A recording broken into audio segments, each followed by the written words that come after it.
వేరే వాళ్ళు భారీ ప్రమోషన్లు చేశారు, ట్రైలర్ని మంచిగా రిలీజ్ చేశారు, సాంగ్స్ని మంచిగా రిలీజ్ చేశారు, వేరే స్టేట్లో ఆడియో ఈవెంట్లు కూడా పెట్టారు. అయినప్పటికీ సంథింగ్ కంప్లీట్ అవ్వట్లేదు అనేటటువంటి ఉద్దేశంతో ఘట్టంనేని ఒక యూనిక్ ఆలోచన అయితే చేసిండు. మనోళ్ళందరూ కూడా అర్జున్ దాస్ అని చెప్పి గుండెలు చూసుకుంటారు ఆయన గొంతు బాగుంటుందని. కానీ ఆయన వాయిస్ కన్నా బాగుంటే మన ప్రభాస్ వాయిస్. ప్రభాస్ కట్అవుట్ని వాడుకున్నటువంటి డైరెక్టర్ ఉన్నారు, ప్రభాస్ హ్యాండ్ని వాడుకున్నటువంటి డైరెక్టర్ ఉన్నారు, ప్రభాస్ ఫింగర్స్ని వాడుకున్నటువంటి డైరెక్టర్ ఉన్నారు. కానీ ప్రభాస్ వాయిస్ని వాడుకున్నటువంటి డైరెక్టర్ ఇంత మటుకు వెళ్ళారు. తనే కార్తిక్ ఘట్టంనేని అనేటటువంటి క్లారిటీగా అర్థమవుతుంది. ఎస్, మిరాయ్ సినిమాలో ప్రభాస్ది ఒకటి ఉంది అనేటటువంటిది, అంటే తన రోల్ ఉంది, అది ఇది అని చెప్పలేదు. తేజ సత్తా నేను చేసినటువంటి ట్రీట్ ఏంటంటే స్టార్టింగ్లో ప్రభాస్ ఉన్నది ఉంటుంది, అది ఎవరు మిస్గా మాకనే అని చెప్పిండు. సో నా గెస్సింగ్ కరెక్ట్ అయింది, ఇది గెస్సింగ్ మాత్రమే, కానీ సినిమా అయితే చూడలేదు.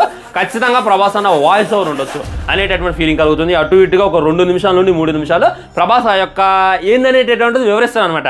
ఆ బుక్స్ ఏంది, ఆ మనోజ్ యొక్క క్యారెక్టర్ ఏంది, హీరో ఏం చేయాలి అనేటటువంటిది మనకు స్టార్టింగ్లో ఒక స్టోరీ లాంటిది అయితే వివరిస్తున్నాను చెప్పి నేనైతే అనుకుంటున్నా. అదే నేనైతే ఎక్స్పెక్ట్ చేస్తున్నా.